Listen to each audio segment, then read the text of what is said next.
What's up, guys? It's KB. Make sure you subscribe to the Underground Sports Philadelphia YouTube channel. Click the bell icon down below so you don't miss a single video from us. And thanks for tuning in to another video from Underground Sports Philadelphia. Now let's get into it. Philadelphia, baby, you're gonna love it. Best sports fans in the world. Actually, the worst, but that's what makes them the best. Yeah, because I need a heating pad or ice pack on my shoulder. Oh my god, it's that bad? Yeah, it's that bad. Oh, my back. At first look, I thought we were both wearing. I know what I'm wearing, but it looks like I was also wearing like a Widener one. Oh, I like tricked you into thinking Yeah. that you were wearing a Widener shirt. Yeah. Do you have any Widener shirts? I don't know if I have any here. I know I have them at home still. Oh, all right. I mean, I have a bunch. I figured you have a bunch. I just didn't know if you actually had some with you. No, I don't think here. I don't think here. Hello, everyone. Hello, friends. Welcome to episode number 76. We know for real this time. We do know this for real this time because the countdown is on. The It is. countdown is on to 100 episodes. But yes, welcome to episode 76 of F1 Underground. We are very excited to hang out, talk, chat today. It'll be a short one. It'll be a shorter one, but we got some good stuff for you. We're going to start with our classic meme of the week. We're going to rip right straight into some weekly news then. There isn't a lot. We're going to make a prediction, which is like a 90% chance it's happening prediction, but we don't want to be we don't want to be definite that it's going to happen. And then we're going to jump into some history with Owen, making a comeback. Yeah. And then we're going to get into Baku predictions. So like I said, a little bit of a shorter one. Doesn't help too that the history with Owen is like a little bit shorter. I'll explain more about that later when we get there. But That's okay.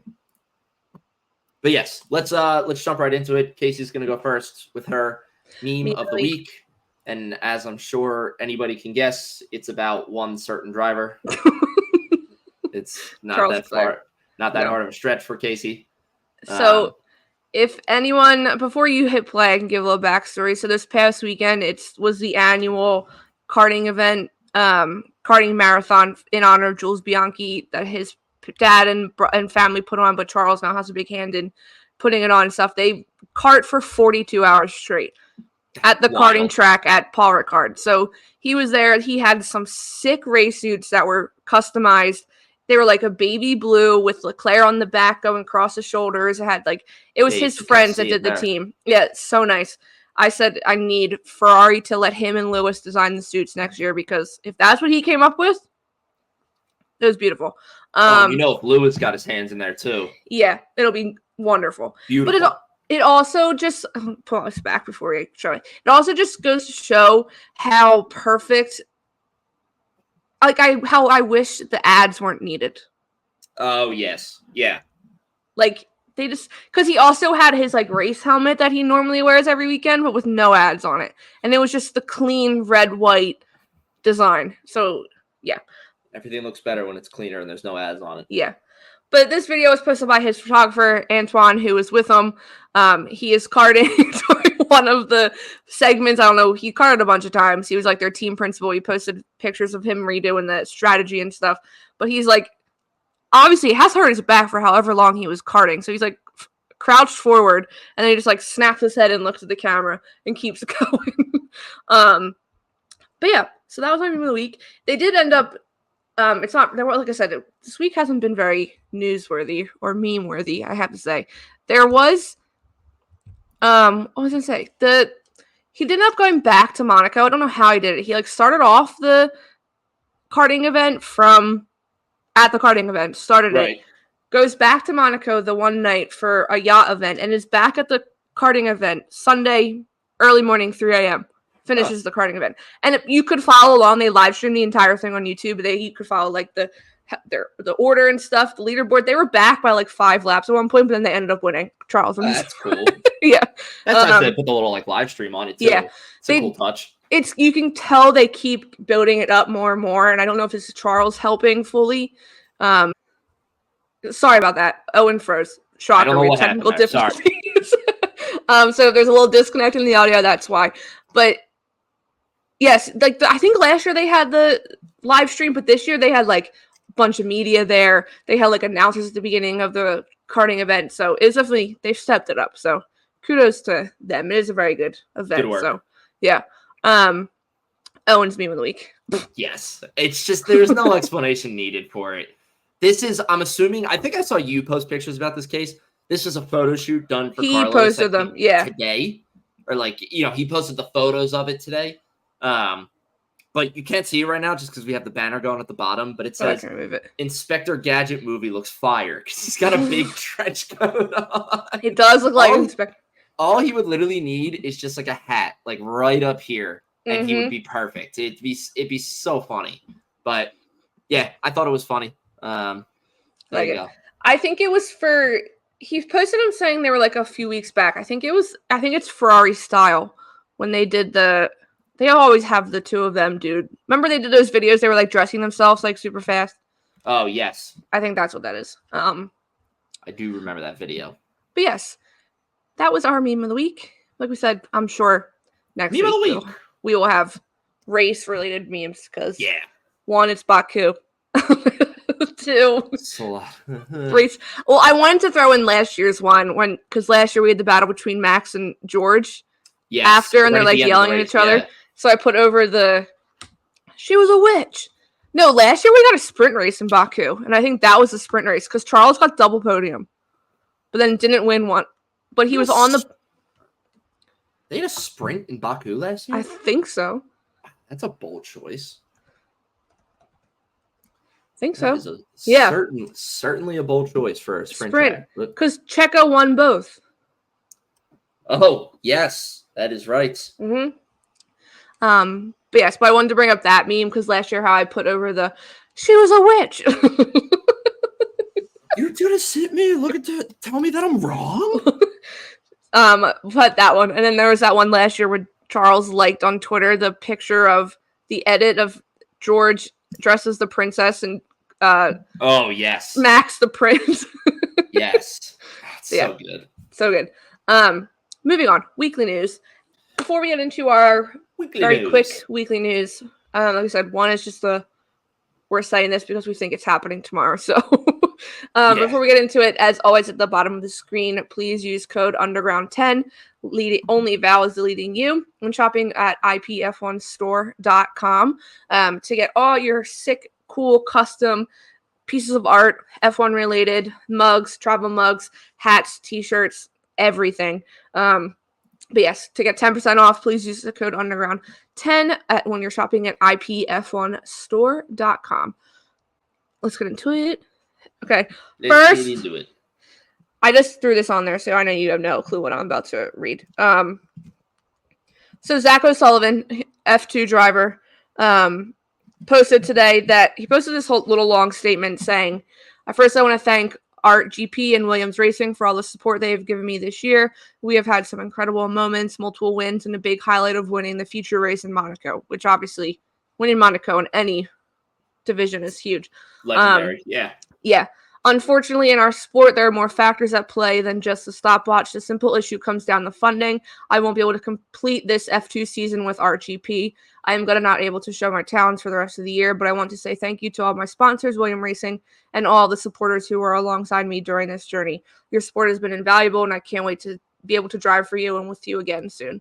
So it sucks because it's coming down to he doesn't have the funding to be able to continue. I think he was in 13th place in F2.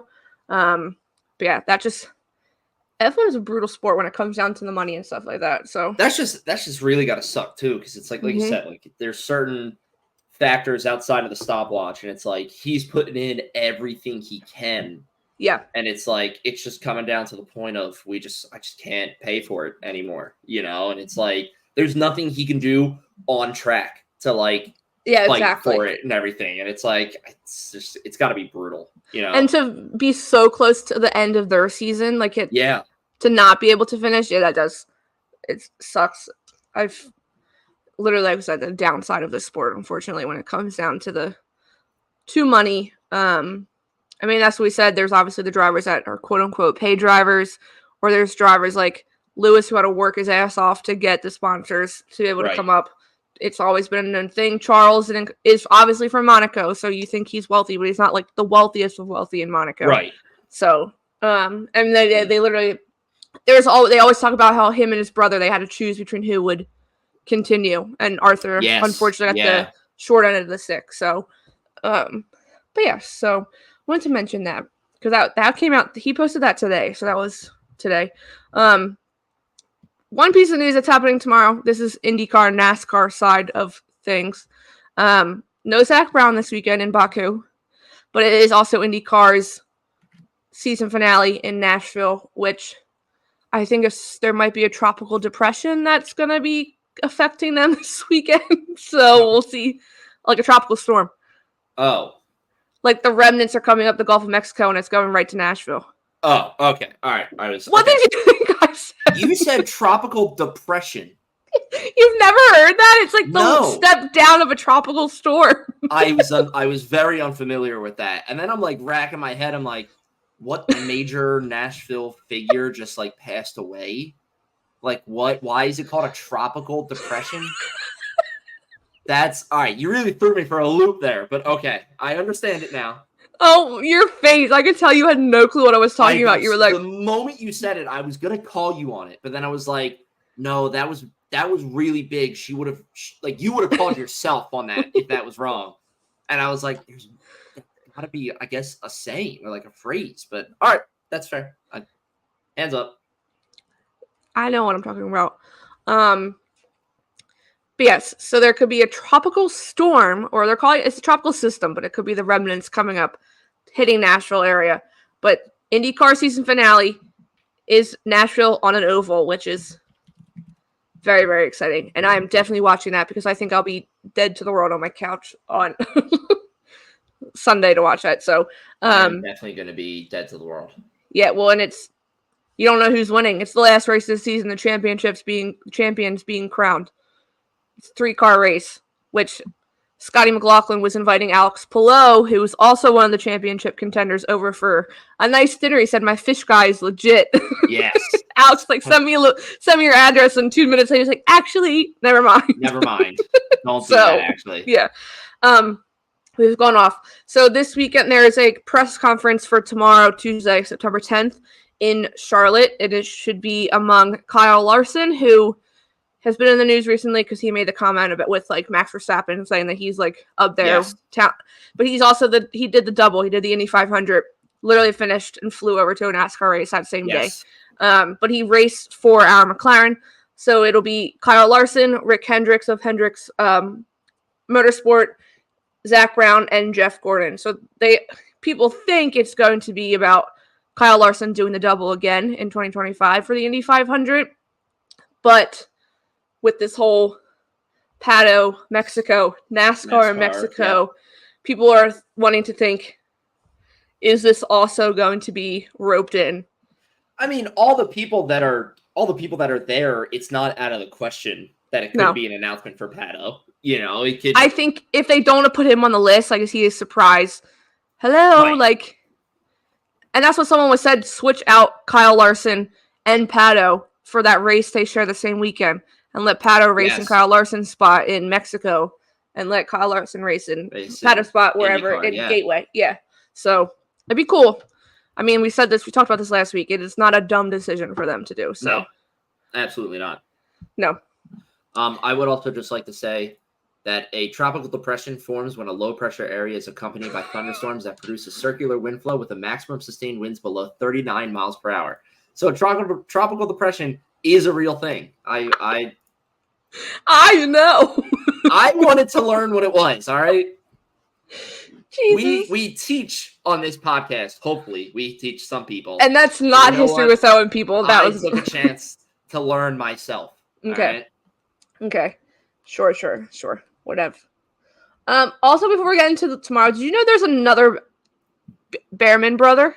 I saw your post literally right about we were going to start, and I was equally as shocked. I was not aware. He kind of, when you look at the picture, it does look like.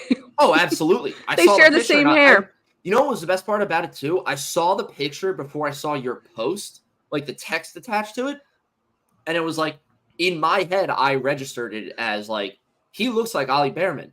And then I saw the text, and it was like, there's another Behrman brother? And I was like, what the fuck? I was like, yeah, it just like made sense in my head. I was like, that looks exactly like Oliver. It makes me wish that his dad could be in 2 places at once this weekend. Yeah. But we'll see where he goes. Because he's making his F4 debut? Yeah, it's at the Red Bull Ring. Yeah. Of all places. Of all places. Jesus. And then Ollie's driving in Baku in Haas. God, what race would you rather go to as a dad? I know. Like, it's the younger one's first ever F4 race at the Red Bull Ring. You know, I think I would choose that. Yeah, Ollie's already been in the big seat this year. Right.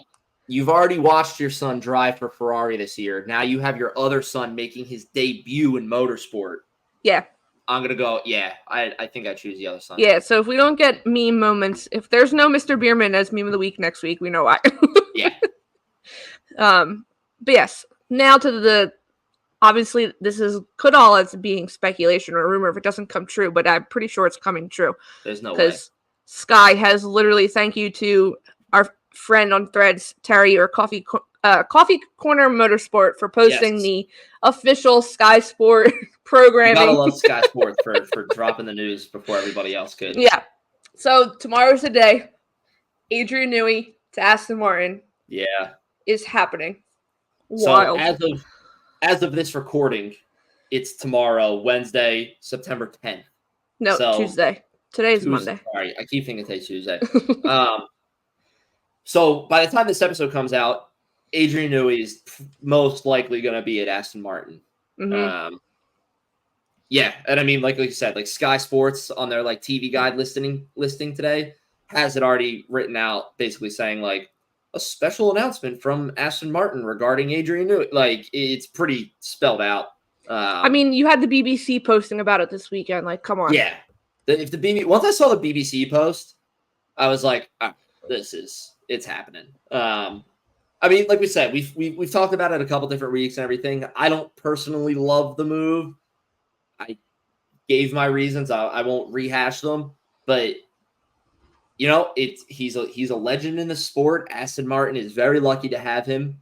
It'll be very, very interesting to see what he can create for them next year. It'll be even more interesting to see what he can create for them in the new regulations. And I personally cannot wait for 2026 because it's going to feel like this grand reset of the sport. Yeah. And how much the rumor is from BBC, I think it was his, I literally just closed out of it. His contract could be 30 mil a year for 5 years. 5 years, yeah. Does this mean it's 150 mil? That's wild. That's insane. That's wild. For all due respect to Adrian Newey for doing a couple drawings. Not a couple drawings. It's 150 mil for drawing. It's definitely very, very interesting. What was I going to say? Oh, I was going to say, does this mean, do we get Fernando Alonso for at least 5 more years? At least 3. At least 3? I could see at least 3. He's definitely, now that he's signing, he's definitely locked in for next year. Yeah. And then new regs. And then depending on how the new regs go, he, like, regardless of Adrian's input, Fernando could love or hate the new regs and the effect that they have on the race, on sport and cars and everything. And then he could be like, fuck it, I'm out. You know, I don't like this, whatever, you know. So I would definitely say 3. I can see it. When I posted the BBC article the other day when it came out. Yeah.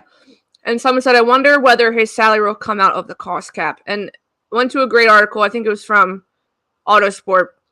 So what they had listed what doesn't come under the F1 cost cap. So there's several big ticket things that aren't covered, including driver's salary, the wages of the 3 highest paid staff members. You obviously know he's going to be he's probably going to be the highest paid staff member. So it does not come out of their cost cap. So they're not losing anything by bringing on Adrian. He might be besides team principals, like Toto and Horner, he might be the highest paid staff member in the whole sport right now. You would think. I mean, because that's insane. 30 mil. Yeah, you never find out like how much they get paid. I feel like that's like the one thing with F1. They never like are flat out like this is how much they're getting paid. So I'm shocked we're learning that for Aston Martin or for Adrian Newey, but he has to be one of, if not the highest paid. See, if I look up highest paid in F1, it's just giving me Lewis Hamilton and MaxVerstappen. It's just giving me drivers in general. You know, like because I looked up highest paid staff in F1, and it's literally every article. Highest paid Formula One drivers, highest Formula One driver salaries. How much does an F1 pit crew member make? You know, no, type out like because what was he? Chief engineering officer? Was he the? How much does a chief engineering officer make in F1?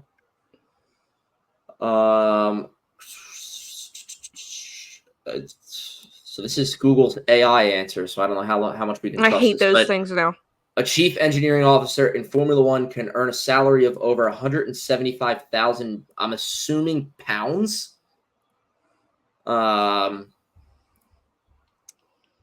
Yes, he's easily the highest paid.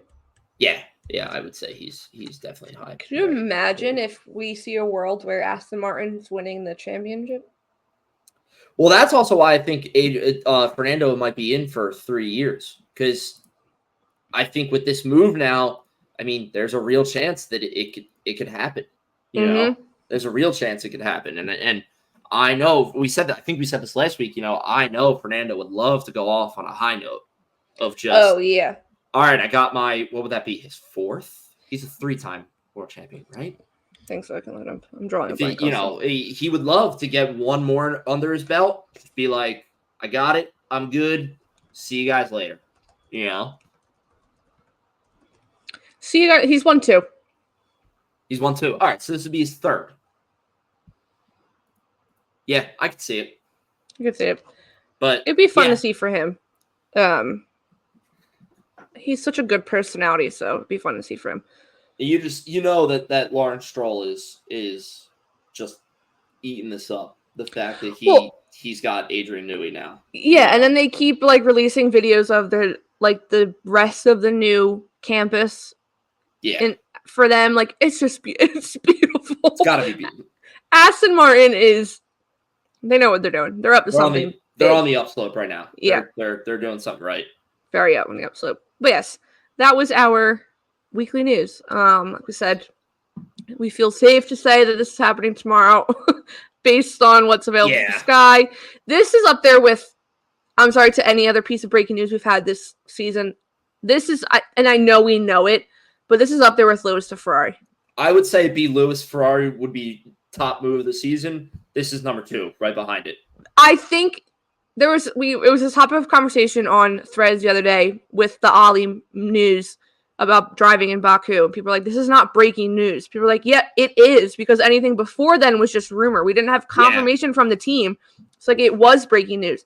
But every other silly season rumor we've had this year has been the worst kept secret. Lewis Hamilton going to Ferrari was not a secret. That's like, where were you? That was also like the move itself led to the secret being a secret, because it was like somebody looked at you and was like, hey, Lewis Hamilton's going to Ferrari in 2025. You'd be like, get the fuck out of here. Like, no way. And then it drops and people are like what? You know, but now you have, right. Then you have the worst kept secrets of Kimi Antonelli. We've known for months that Mercedes has been in conversation about getting Kimi to drive before his 18th birthday. We basically have known Kimi's been taking that seat since the day Lewis to Ferrari was announced. Right. So it's like Mercedes couldn't get what they wanted with Kimi driving before he was 17. So they just waited until he was 18 and just said, fine, he'll come up and he'll drive with us next year. You know, every other secret, every other silly season move has been pretty poor kept and kind of just been like standard silly season. But I would say it's definitely, in terms of impact, I would say Lewis, Adrian, Carlos.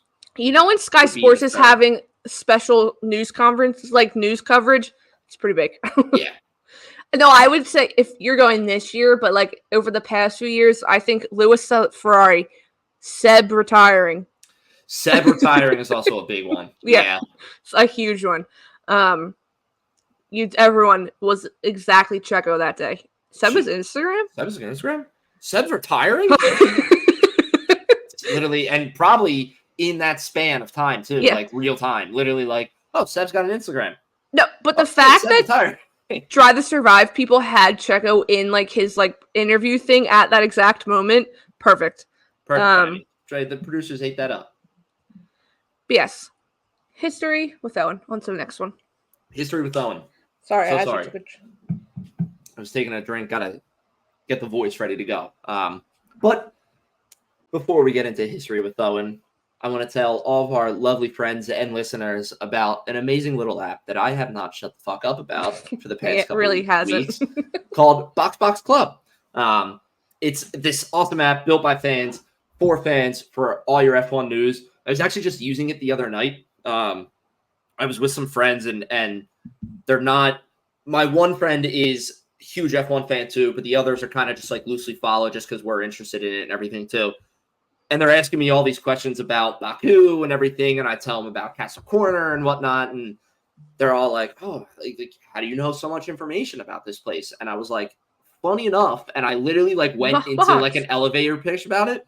And I started telling them about Box. And I mean, it's amazing app. You know, we give you guys your constructor standings and driver standings right from this app.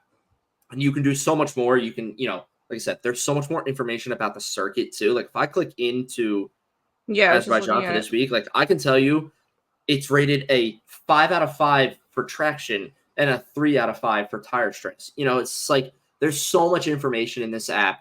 And it is so awesome. And everything you can have right at your fingertips for the F1 world, it's in that app.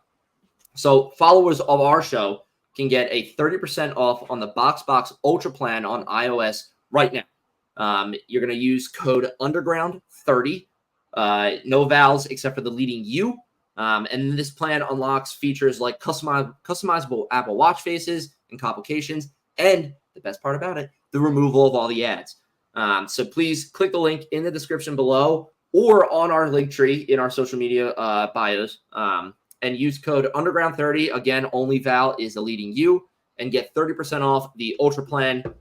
It's great. It's a great way to support the app. I fully will convince anybody or will try to convince anybody to support this app, but it's also a really good way to support us. Let them know that you guys listen to us. Let them know that you're coming from us. You know, we really look forward to that and thank you for that and everything. And then again, and as always, we really want to thank Box for partnering with us. I love it. I genuinely cannot get enough of it. It's so exciting. No, because there's always something new, and now especially like comparing the fight so close, like for drivers and stuff. So nice. It's so helpful comparing all the drivers and getting it all the details and who's got this many wins, and you know it really helps with my driver is better than your driver because now you can pull up all the stats and see that you know MaxVerstappen's got 60 wins and Lando Norris has 2. You know, you can really, you know, go in and compare literally side by side right on the same screen. It's available, like I said, on iOS, iPadOS, and Apple Watch, too, which is really nice. So if you're really I need to get them on my watch. Yeah, you should put them on your watch. I have a couple. I have a couple things on my watch. It's really nice. So if you're in the Apple ecosystem, it is also available on Android. I'm not gonna seclude out just Android people. It is available on Android as well. Yeah, it is. But history with Owen.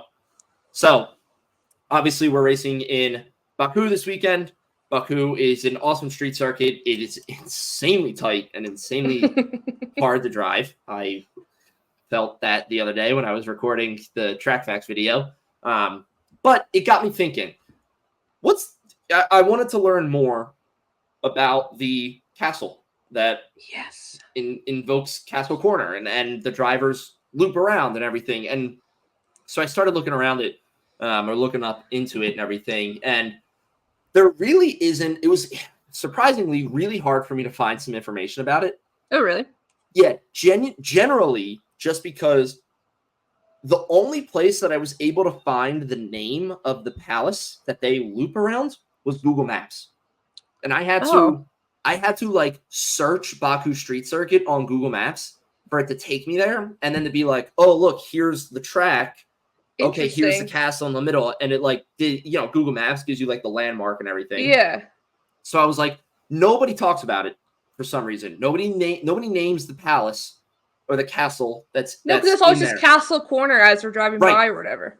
So I kind of discovered a little bit about that. So Castle Corner, they do loop around the castle. They do, go near it and everything. But some of the walls that we see aren't really the castle.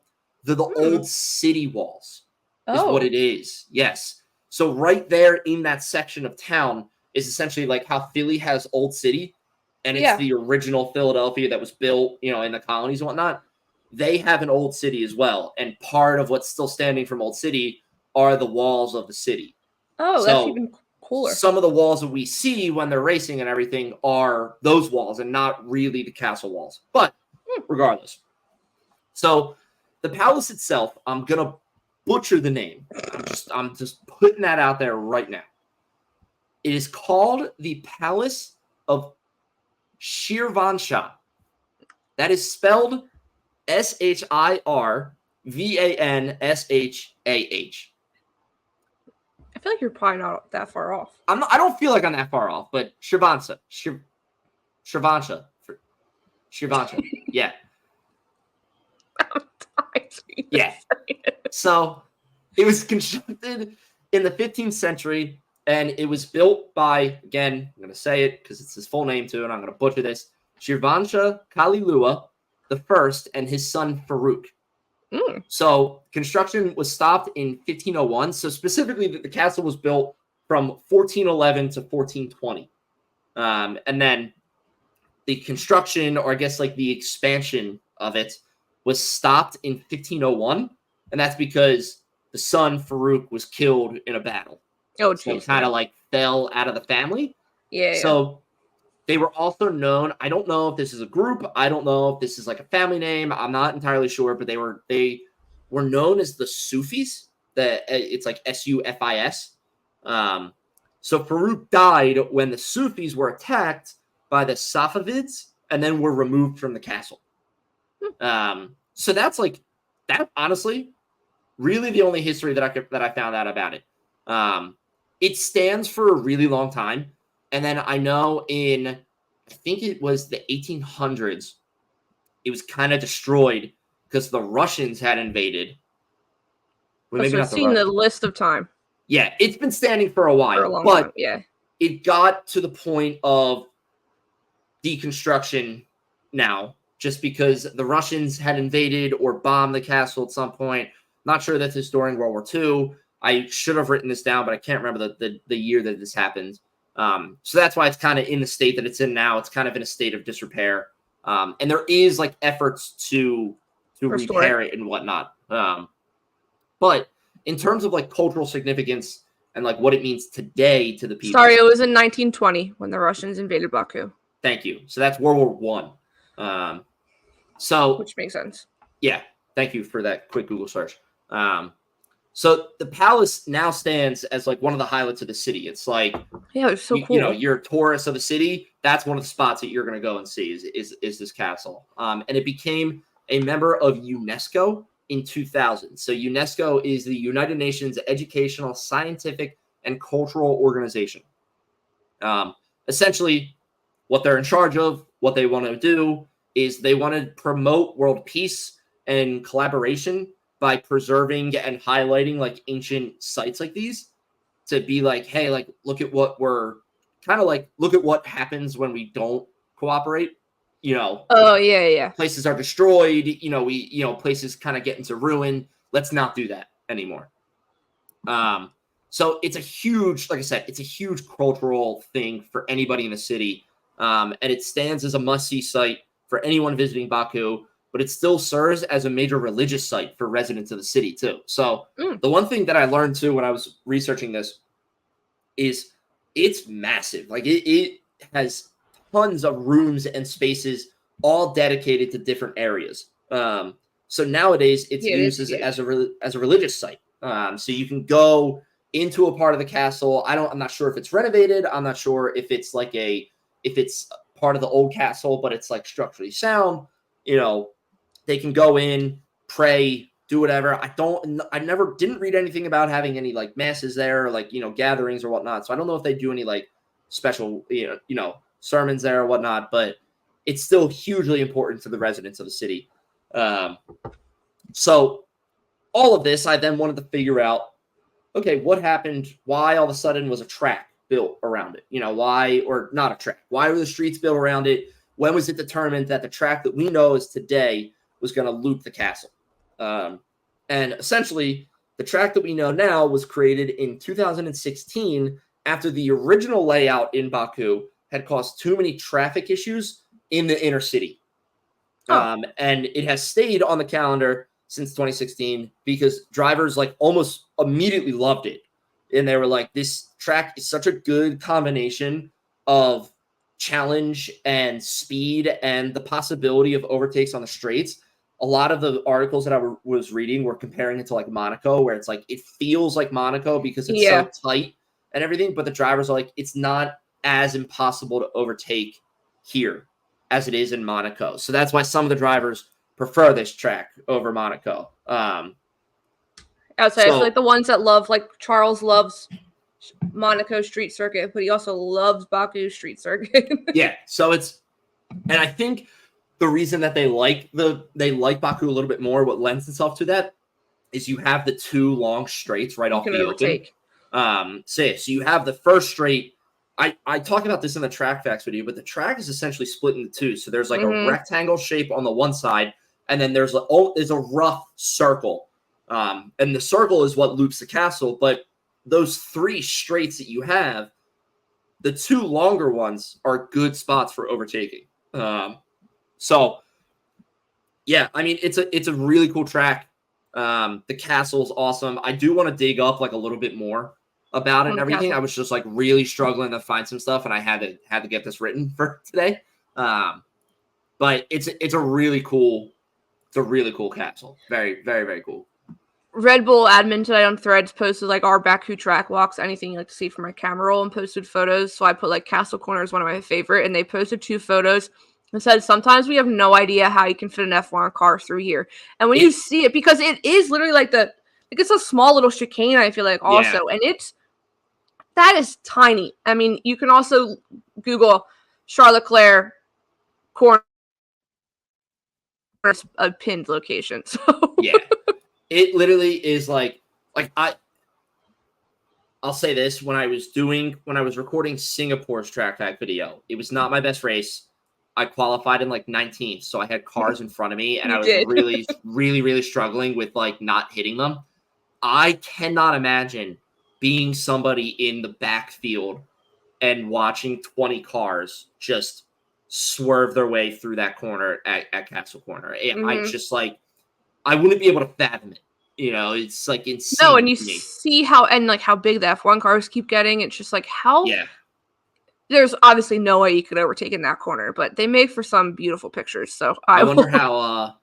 I wonder how easier it's going to be with the new regs and the cars being smaller. When they're that little bit smaller, probably a little bit easier. Yes, that was a good one. I like that. History with Owen. History with Owen. Baku predictions. I'm ready for Baku. I love Baku. But before we go I can't wait. It's an early one. You're not going to be watching. I will. I'm going to try to watch it. For those who are confused, we have a wedding the night before, so it's going to be a late night. But I'm going to try to watch it. I will at least have my iPad there with me, so I can maybe wake up in the hotel and watch it.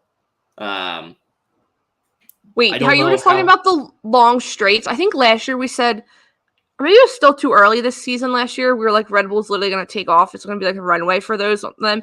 That's going to be McLaren this year. They're just take off. I'm very excited to watch this race. Only for 2 reasons. A, I want to see more McLaren dominance, clearly. Yeah. And B, just because we have a long break after it too, I think it's a great track to have right before we have the long break again. No, we go to Singapore next week. Oh, fuck. We do go to Singapore next week. Well, we're And then still it's the coming long up. break. We're still coming up on the long break. Singapore was tough for me to drive. I'm still scarred by that. I don't know why I forgot about it. I just want to forget it. Just move on. But before we get into our predictions, do you want to? Yes. Our friends at Duracell would like to tell you that this portion of today's episode is brought to you by our friends at Duracell and their portable power stations. From the #1 trusted battery brand, Duracell Portable Power Stations and charging hubs allow you to power your laptops, mobile devices, lights, speakers, and any small electronics that will make your life easier during a power outage a while away from a wall outlet. I wish I've been training recently for marathon running, and not that my phone or like my watch or anything is going to die. Luckily, like my battery health is not that bad yet. But my old watch, there's no way it would make it through to training. Oh no! I really just lost all train of thought there. My watch would not make it. Yeah, it'd be so helpful, because there were a couple runs where I would stop and take a 20-minute break just because I was so gassed and I needed food, especially when I got up there and running. So having one of these guys just to plug my watch in, power it through the rest of the workout would be so helpful. And it's just so many more practical applications with it too. There's, you get your power outages. I think I talked last week or 2 weeks ago about how there were a couple storms moving through the area. Yeah. Some trees were shaking. The lights were flickering a little bit. So they're insanely helpful and they're so nice to have. Just it's one of those situations where it's like, I don't know if I'll ever need it, but the moment I do need it, it pays for itself. Mm-hmm.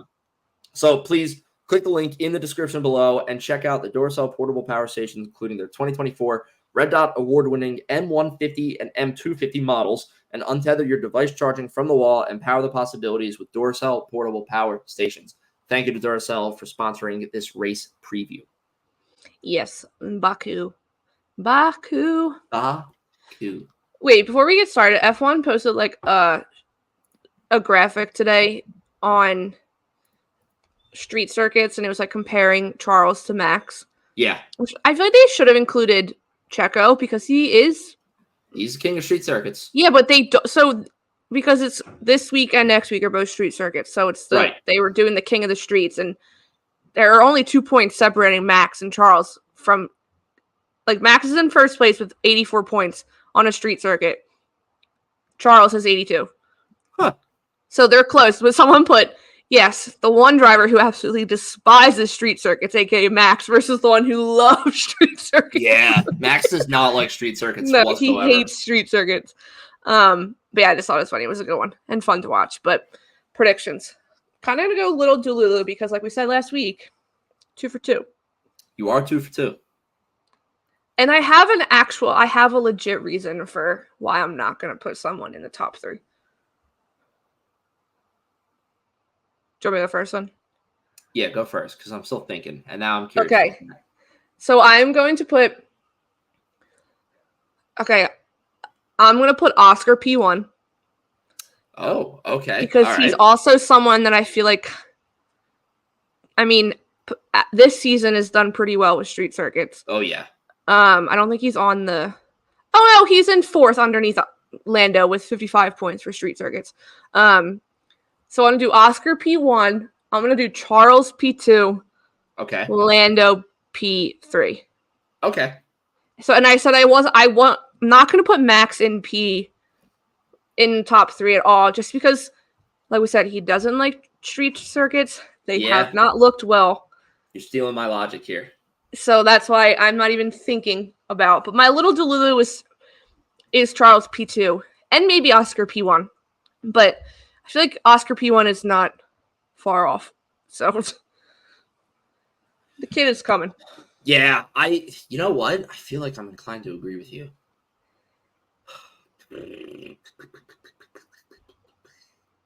I'm going to go, you know what? I'm going to follow the pattern we've had so far. We had a Lando in. We had, can you think about that, the first Lando win that we had this year was in Miami. Do you think how long ago that How feels? long ago? How long ago we were actually there? Totally different season. Feels All like right, it so was last year. so we had Lando win, we had Oscar win, we had Lando win. So I'm gonna join you, but for the reasons of following that pattern, I'm gonna go Oscar P1. Mm-hmm. I'm gonna go. I think he's been on it. I might copy you word for word.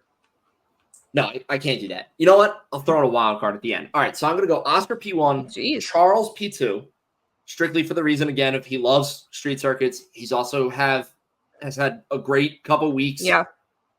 Carry on the momentum, Charles. Let's see you do it. I'm gonna go. This is my Delulu pick. A Mr. Checo Perez. P3. Oh That's what my I'm gonna God. go with. I want to see him channel his inner Street King dominance Mm-hmm. and pull one out. Yep. And pop off and go crazy. And battle to watch here, just in case this does happen, and the other Max part and of it Lando. happens. No, well, yes, Max and Lando battle, yes, but Checo is only 19 points behind Lewis Hamilton in the driver standings. Ooh. So now 25. First is 25 points. Second is 20.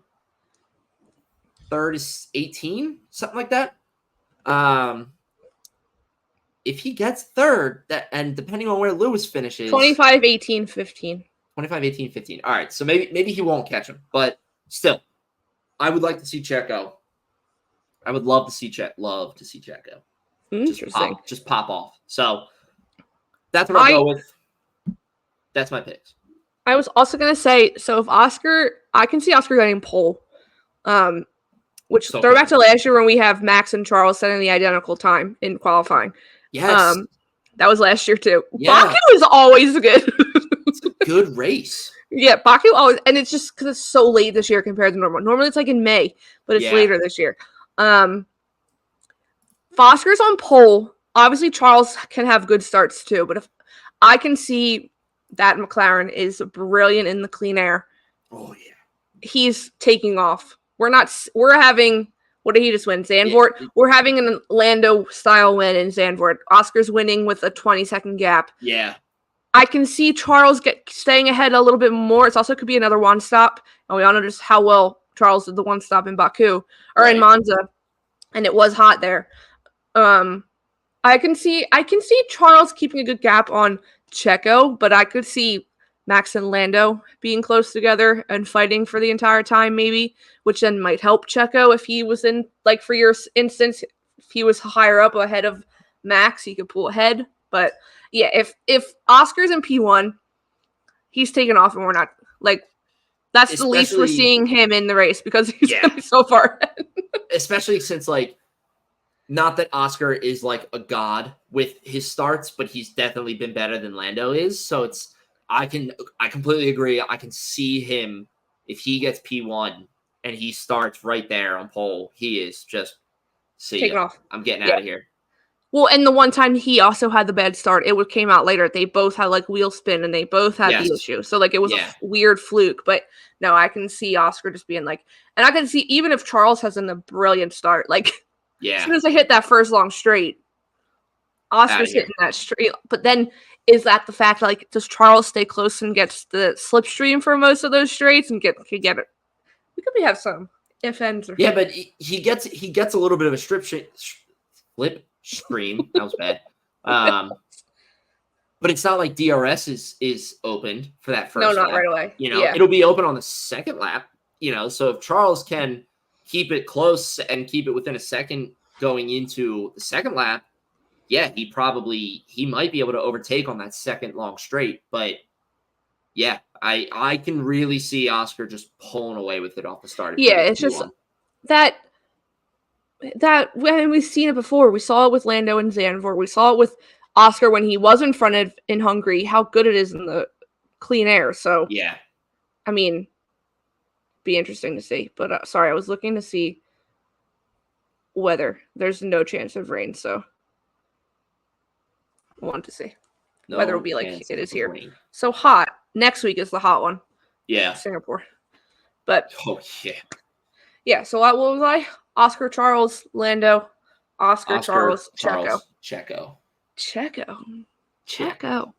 You know what? He deserves it. He deserves it. That's what I'm saying. I can see, and if again, just the way he's been on street circuits before and how we've seen him before on street circuits, this is the time. Just step up, do it. And right in Monaco, that crash was not his fault. Like we didn't even see what he could have done in Monaco. But yeah, I agree. You have anything else to add? I have a nothing. All right, I'll close this out. Like we said, this was going to be a short one. I don't think it's our shortest episode, but it's a shorter one. We always talk more than we think we're going to. Yeah. Thank you for joining us for episode 76 of F1 Underground. We will be back next week to recap Baku and preview Singapore. I think I said we might do a Pints and Pit Stops, right? So we said last week. Yes. I'm gonna do a Pints and Pit Stops. I can't forget. Pit Stops, yes. Yes, so we will be back next week. Please give us a follow on all socials. They have been scrolling at the bottom, but if you are listening to us over on Instagram and Threads, it's at Underground F1, and over on Twitter at Underground_F1. Please give us a like, comment, and subscribe on anywhere you listen to your podcasts. Please follow us or subscribe to us over on YouTube, where you can find the whole Underground family and a lot of shows. It's officially Eagles are back. The hunt for Red October. So there's a lot going on that one. So please go give us a subscribe over there. That would mean a lot. We will, like we said, we will see you next week and enjoy Baku.